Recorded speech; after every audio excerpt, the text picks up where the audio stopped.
Welcome to the Franchise Woman podcast, where passion and purpose collide, profits are made, and relationships forged. I'm Rebecca Monet, CEO and Chief Scientist at Zoracle Profiles. I'm here with my co-host, community advocate, speaker, author, and entrepreneur, Tracy Kawa, and of course, our infamous Karen Wenning, who is the business development manager at Suttle-Straus. I think I did it. It's not easy being a Karen these days, but this Karen is a vibrant personality in the world of franchising. Her journey began with aspirations of being a cowgirl or a farmer, but destiny had a different path in mind. After graduating college, she found herself immersed in the captivating world of crafting prose for well-known luxury brands at an advertising agency. Beyond her professional accomplishments, which we're going to talk about, Karen has a zest for acquiring unwanted pets. From peacocks to puppies to felines to roosters and ducks, the herd seems to be changing on a weekly basis. Three athletic teenage children kept her entertained with football and lacrosse games, constant fitness challenges, downhill ski races, and never-ending need to produce healthy, high-protein meals for people who appreciate it. Karen is an inspiring and, of course, fun-loving individual who infuses joy into every facet of her life. Welcome, Karen. Greetings, fun seekers. I'm loving this. I'm loving this. So glad you could come. Delighted to be here. Wow, that was an amazing intro. I almost don't know where to begin. But I hear you have a really interesting entry into franchise. Can you share that with us? Absolutely. Yeah. So I worked for an advertising agency for 14 years, and I was pregnant with twins, and the agency folded. So I thought that I was going to spend my days taking care of babies and editing books that were going to be sent to me, and I was just going to edit them and send them back. I had it all lined up. And my husband said, "You need to find a job. We need to refinance the house." Oh, So I approached Suttle-Straus that I had been working with for many, many years. And I had a book of business. I had orders coming in, and they hired me on the spot, pregnant with twins. I was 5 months pregnant with twins, and they were born about 8 weeks later. oh my goodness. So they so desperately wanted fun-loving Karen, creative Karen, that they say, okay, we'll take your two babies with it, right? They were very generous. Yes, they were. And here you are in the world of franchising. And obviously you're a face that we love to see at all conferences. You just bring such joy wherever you go. Thank you. So I'm actually kind of curious. You wanted to be a cowgirl, you wanted to be a farmer. I guess in some ways these collection of animals you have is a form of farming, right? Or tell me all about that. That's right.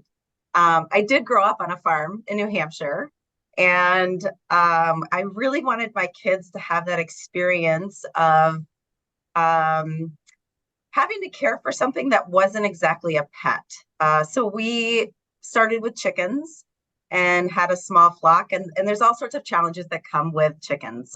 There are possum that you're constantly chasing out of the coop. There are coyotes. All of these things going on, but it's also, something that you have to take care of, has to be watered every day, there's responsibility that comes with it. And that's what I wanted my children to understand. So our chickens were just egg leggers. We still have chickens. However, the flock, if you will, continues to grow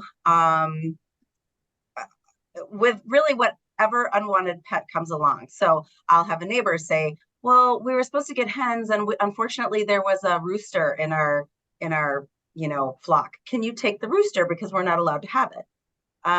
oh, I've got these two ducks and they're really messy and we don't want them anymore. Can you take those for us? So we are like a catch-all for unwanted small pets because we are not allowed to have any type of, we can't have horses where I live or goats or anything like that. Wow. Like, do you literally have a peacock? Like Rebecca mentioned peacocks. We have had several peacocks and they are an absolute nuisance. Mhm. They don't fly away. They literally walk down the road. So I would get texts during the middle of the day from my neighbors saying, hey, Karen, Zeus is on the loose. And he'd be walking off to the neighbor's house to perch in their tree and look for a mate, I guess. Goose is on the loose. Wow. There's a park in San Diego where I lived for 36 years that has hundreds of peacocks. And when you say they can be a bit of a nuisance, they can be gorgeous, beautiful creatures, but they can definitely do things in an odd way. They don't move out of the way, I can tell you that much. You're moving out of the way. So they're very loud as well. So, a rooster, will crow, but it's not as deafening as the sound of a peacock. I like this. You didn't just get these animals willy-nilly, right? There was a conscious decision to teach your children some skills, lifelong skills of taking care of something else, being self-disciplined, being responsible, all of those things. I like that kind of mothering behind all of that. And I'm sure it's benefited them in other areas, like sports, for example, right? And when they got involved with that, I got to take care of my body. I got to be to practice on time. I have responsibility to my teammates. Would you agree? I would absolutely agree. And when I think about, my oldest son who plays college football, he is very dialed into nutrition. So I think I would like to think that, fresh eggs from the coop, like he will say when he comes home, the eggs here are so much better than what I get at school. And, just that understanding of, what we grow in the garden and what we eat is, where it came from. It's farm to table. You know that it's organic.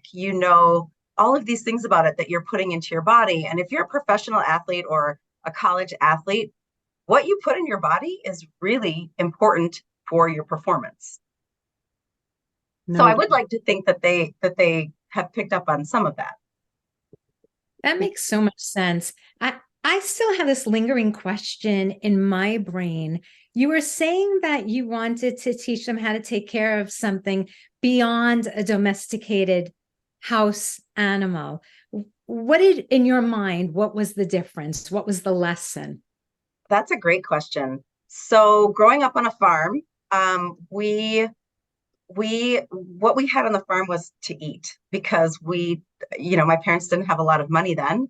And so my dad traveled Monday through Friday. My mom took care of the farm, but we were not allowed to name the animals that we were going to eat. So we would have like mama cow and we would have, and we would get 100 chickens every year in the spring, and in the fall, we would slaughter them ourselves. And I was part of that process. And it's a different mentality. If you have, a chicken now we don't slaughter our chickens. We just have them for eggs. But it's a different mentality of, a pet. You're never going to eat your dog. No. Then it is to have a farm animal and to understand that chain of custody, if you will. I don't know exactly how to phrase it. That's actually a good way to describe it. It is a chain of custody. It's a different level of emotional vestment that we have. It has a different purpose altogether. So, one of the things I've always noticed about you at conferences and as we're sitting here talking, and even in our pre-show conversation, is you're an extremely passionate person. Will you address that? I mean, what within you makes you that way, and what is your philosophy around passion? I love that question. Um, I believe that we are responsible for our own happiness. So in whatever situation that we are in, we must make ourselves happy. And I think a passion comes from that. So, when I graduated from college, if you had told me I'd be working for a printer, could I get passionate about that? No, but when I found the franchise industry, man, it just lit a fire under me. Like I was so excited about the people and the opportunities. And I remember going to my very first franchise conference, and some people were incredibly kind to me. And I would be remiss if I didn't specifically mention a few ladies from Franchise Media Update, and that would be Diane Phipps and Judy Reichman, right? Yeah. And so before I ever went to that conference, we got on a call with them and we said, listen, we work with some franchisors, but we really don't know franchising. Can you help us get up to speed? And they were so incredibly kind and willing to kind of mentor us through this and speak the speak. And then when I started working in franchising and bringing on clients that were franchise specific, it was like Shanna Christen from Goldfish Swim School. She completely took me under her wing and was like, you need to do this. You need to get your CFB. You guys need to become members of the IFA. And there are so many resources for us that if you open your eyes and you take a moment and you dig in, it's incredible what you can learn. I love that. There are so many resources out there. How do you connect with different people? For instance, you go to a conference. Do you connect by going to like every single scheduled event? Like what are the different ways that you connect with people? Well, for me personally, I'm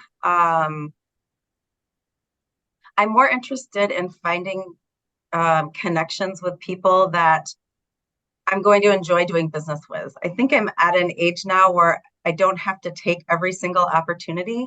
So to make sure that it's the right opportunity is very important. When I travel for work, I make sure that I do something for myself. I like to try new things. So I might, for example, seek out a franchise that I've never been to before. I've never done, cryotherapy. So I did that at one conference, or I will try a new gym, or I will try a hot yoga studio.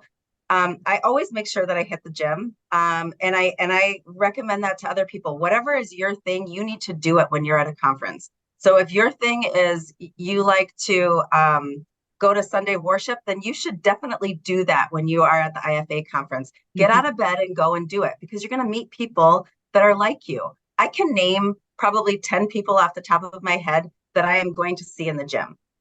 I have created relationships. I have made deals because of people that I've met in the gym. So do you, be you. You don't have to hit every single thing. If missing breakfast so that you can get to the gym is what you want to do and what you need to do, because when we travel, we can get really exhausted. It's very hard to be on for, you might be on from 7 a.m. and you might have a client dinner and you might not get back to the hotel until 11 o'clock at night.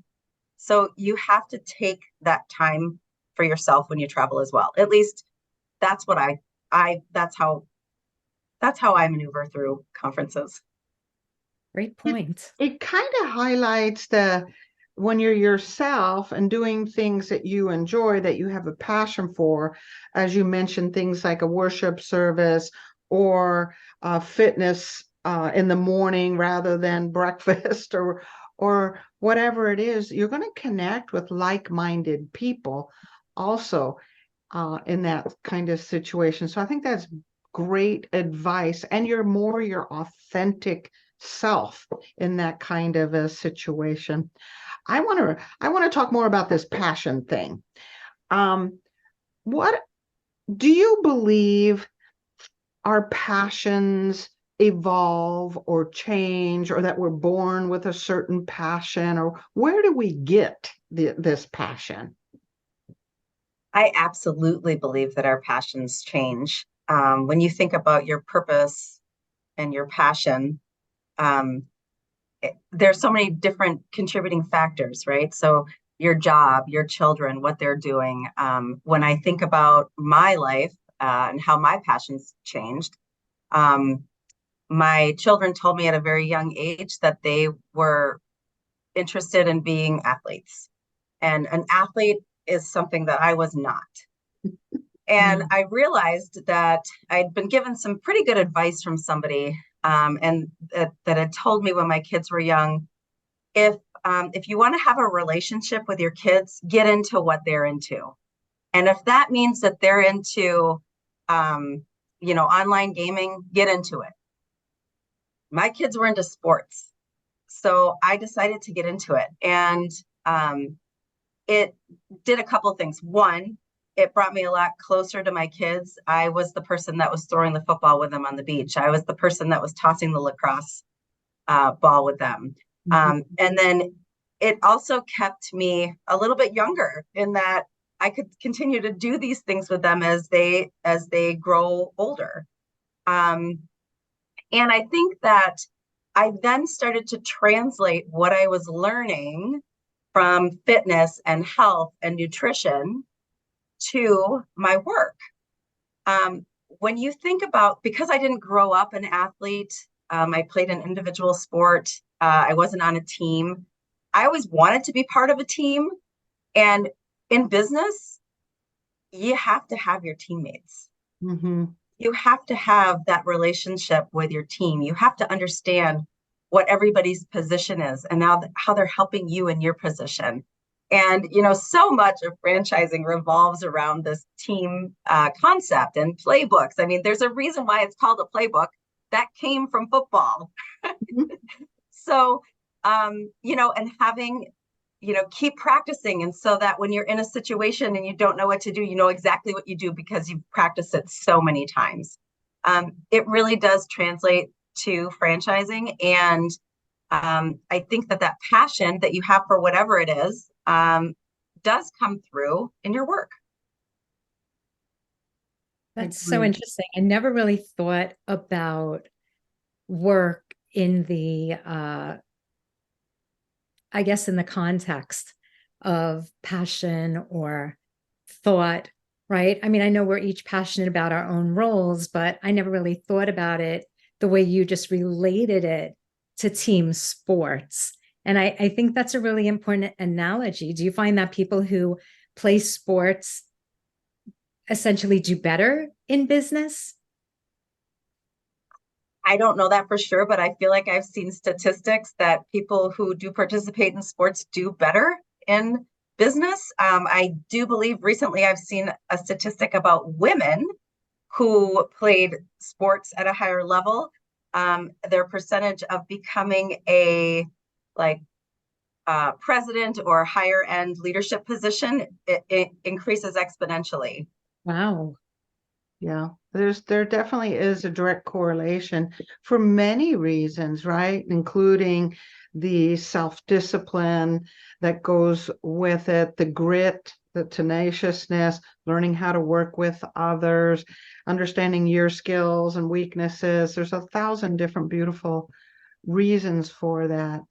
This idea, Karen, that we should become passionate about things that our children, our spouses, our friends are also passionate about because it creates this level of intimacy is actually really brilliant when I think about it, because it builds that relationship. But what was interesting in what you were talking about is by doing so, you then became passionate. So initially, you had no interest in being an athlete, right? But by showing an interest in your children's athleticism and desires, you then became passionate. I've never looked at it that way. I thought it was something from inside rather than something that could be developed and saying, I am going to love this. I'm going to become passionate about it. That is just brilliant to me, Karen. Like I said, it was advice that somebody gave to me, and I took it to heart. You took it to heart for sure. So do you think then we as human beings can become passionate about a multitude of things? I do. Absolutely. And I think that our passions change as we age and as we collect experiences and knowledge. Um, I would have never known that I would be passionate about franchising. I would never known that I would be passionate about, until you get into it. Yeah. Tracy, I know you have a great question, but I just want to highlight something here because frequently we hear, I have a passion for, or I have a passion about. But in this case, we're reframing it a little bit and saying, one of my passions is health and wellness. One of my passions is music. One of my passions is franchising. And the more time and effort I put into it, the more passionate we become, just like you became with both sports as well as franchising. So I like that approach. This whole topic is just very interesting to me. I don't know. I have so many questions in my head. I just don't even know which direction to go in. I guess what I really want to know is what else are you passionate about? Ooh. Uh, so I mean, I actually love to cook. Huh? And I wouldn't say that I'm a great cook. Uh, However, I did grow up on a farm, so I'm used to very simple foods, simple things that come from the garden to the table. Mm. And then taking that and making a twist on it so that it's, first of all, has to be really quick to make, Mm. right, after work. But it also has to be very high protein for teenage boys that are trying to put on weight and muscle, but Mm. I don't want to put on weight. So it's a bit of a challenge. Right. But it's quite fun, and I love to cook for people that appreciate it. So if somebody says, "Oh my gosh, that's the best carrot cake I've ever had in my whole life," you can guarantee that they're going to get a carrot cake next year on their birthday, because I love cooking for people that have an appreciation. Yeah. Oh, okay. I love carrot cake, by the way, Karen. I'll give you Rebecca's address. Hey, and my birthday is next Wednesday. So just FYI. Oh my gosh. All right. So you kind of hinted at something that I thought was kind of cute, which is you're in the printing business, right? How the heck do we get excited about printing? I mean, clearly you have a passion for that. So how do you bring in the heart and the love and the passion into printing? Yeah, printing's it's had a bad rap, hasn't it? Print and Yes, direct it mail. is. So if I sat next to you on a plane, I would never tell you that I work for a printer. I would tell you that I sell a brand portal, marketing brand portal to franchisors. And that is truly what I do. I really don't sell the print side of it.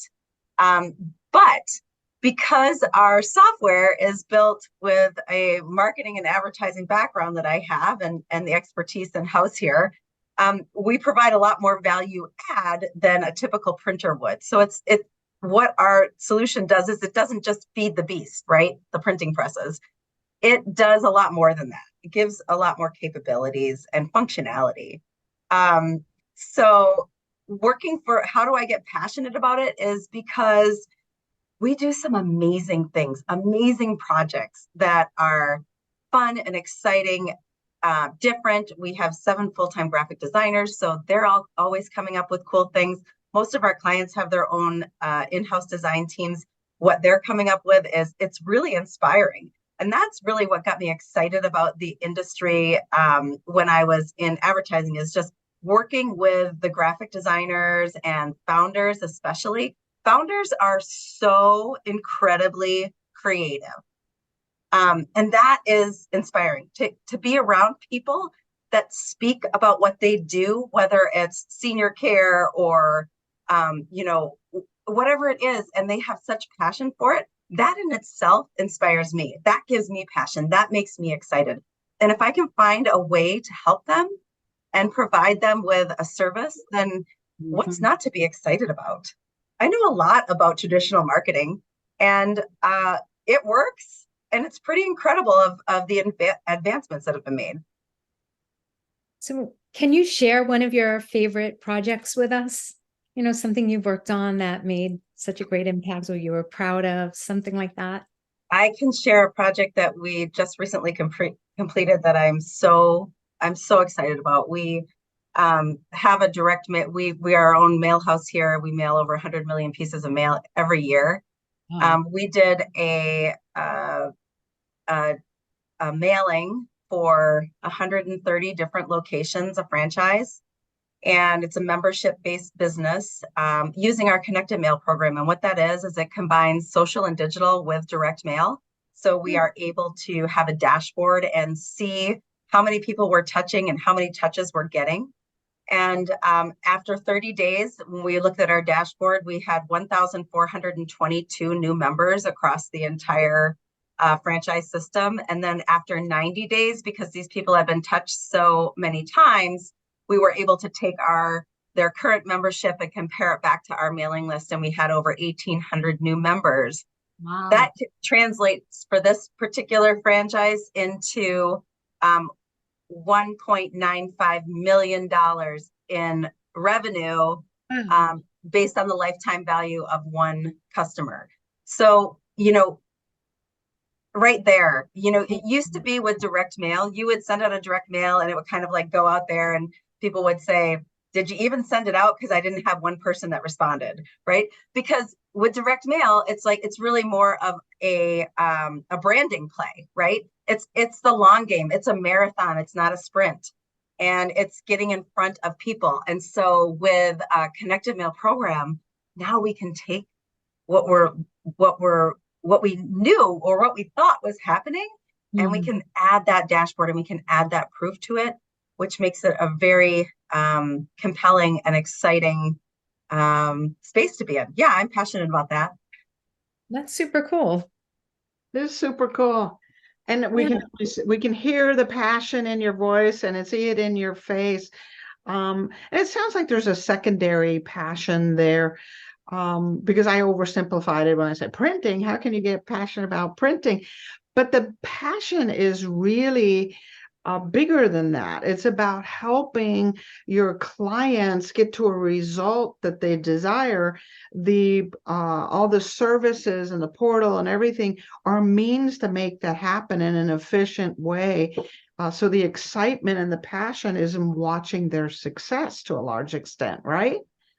Absolutely. Absolutely. I love to see it. Yeah, what a beautiful thing when we see our clients succeed. All right, so my question is, what's next? Are you going to run for president? Are you going to join a girl band? What are you going to do next? Ooh, I'd love to join a girl band. Not really a skill set that I have, but yeah, I would love to do that. Hey, you're saying you have various passions. Why not? We might see you in a few years in a girl band. You never know. What's next? My plans are to stay put. I feel very good about what I'm doing, who I'm doing it with, who I have the opportunity to work with. I feel like there's so much more I have to learn here in this space.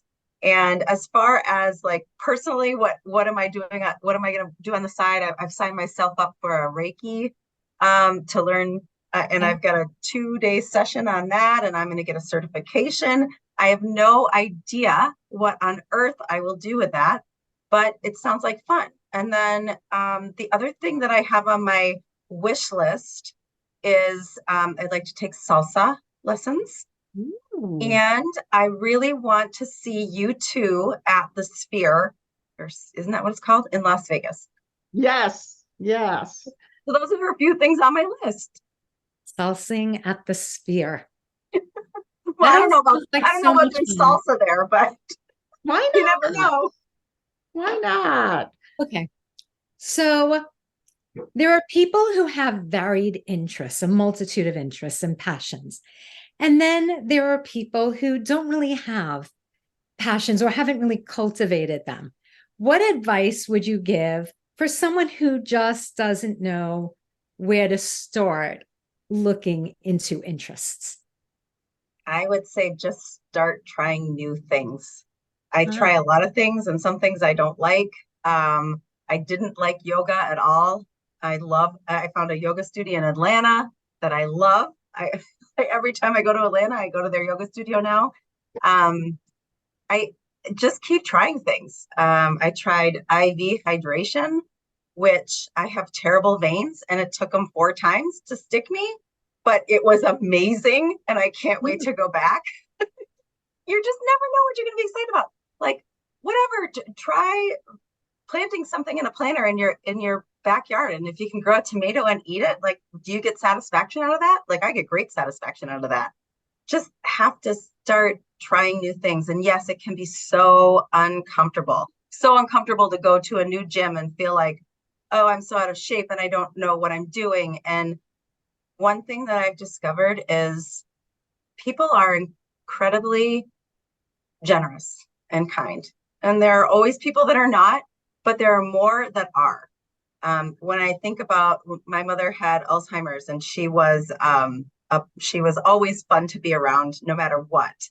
And people would catch on to that when we would go into a store right away, and they were so kind to her and so kind to us. And I find that that is true of just about everything. And especially if you walk in with the attitude, hey, I've never tried this before. Yeah. People will bring you in, they will wrap you up. I think we love teaching others or including others that are newbies about anything that we are passionate for. So if you admit I'm a newbie, I'm clueless, show me the ropes kind of thing. Anyone that's passionate about that particular thing, dance, music, hydrotherapy, whatever we're into, they're going to love it to bring you into that fold. The other thing that I see is there's a certain staying youthful when we're endlessly curious and learning. It somehow really works with the brain and with the heart. So I like your advice. Just try something new. Just put it on the book, so to speak, and make it happen. That's great advice, What a Karen. great observation. I agree. I think that that having that awe for life, regardless of your age, makes you young at heart. Mm-hmm. Yeah, I have 6 grandchildren, 2 great-grandchildren, Karen, and I value every precious moment I have with them. I have them almost every other weekend, one, if not 6.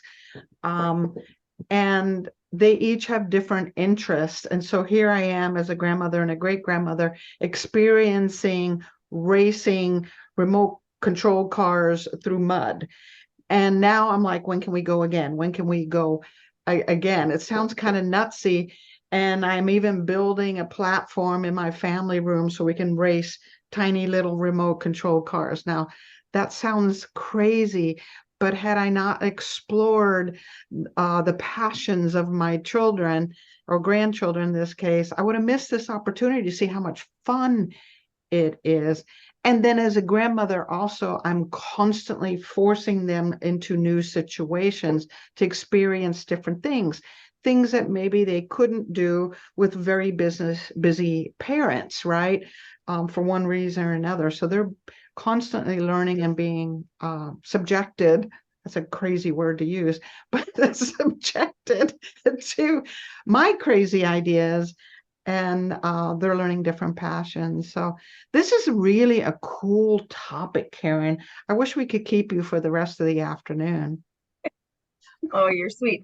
But I just think of like how much you're learning from them. And I bet that there's some days when they say something or they do something and it takes you aback a minute and you're like, wow, that's pretty profound, or isn't that Mhm. really interesting? Or what a way to look at things or look at life. Yeah. I have a friend who I think summed it up really well when in this case, she said sons, but I think it can apply to all kids. She used to say, sons will take you places you never thought you'd go. And it's so true because I've had so many experiences with my boys. Like my oldest son is totally into fishing. Who would have known that I'd be, putting the worms on the, who knew? Who knew? Yeah. Yeah. Oh my gosh. Well, Karen, we want to make sure folks can take advantage of your services at Suttle and Strauss. Can you give some contact information or a place where they can learn more about your services? Oh, of course. Yes. They can visit Suttle-Straus.com, Suttle hyphen Strauss, Straus.com. They can contact me, Karen.Wenning, Wenning, at Suttle-Straus.com, or they can connect with me on LinkedIn. Absolutely. Thanks again. You got me really excited for sharing your heart and the way your mind thinks. And I can see why when we go to these conferences, how you are like the flame that draws moths. So you definitely bring a lot of joy and passion. So thank you for joining us today, Karen. Oh, you're so kind. And thank you so much for having me. It was really an honor and a pleasure. And now over to you, Tracy, for your final words. Karen, I don't know you as well as Rebecca does, but I have to tell you that I feel very inspired to go out and try new things. Like I think of myself as a person with a lot of interests, but when I hear you talk, it makes me want to take that salsa class. It makes me want to try that IV hydration there. And it makes me realize how many more things, activities, interests there are out there beyond the scope of what we each even know. So I appreciate your enthusiasm. I appreciate your passions, and you've been such a joy to have on the show. Thanks so much. I'm going to go out and try something new now too. I gotta find something else. Take Yeah, my own advice. funny. Yeah, we kind of have to put it on a calendar sometimes while we're busy. You just have to do it, right?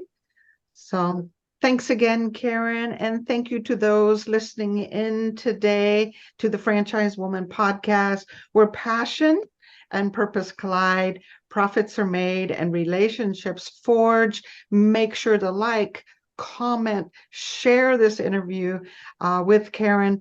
And we'll see you next week on another episode of the Franchise Woman podcast.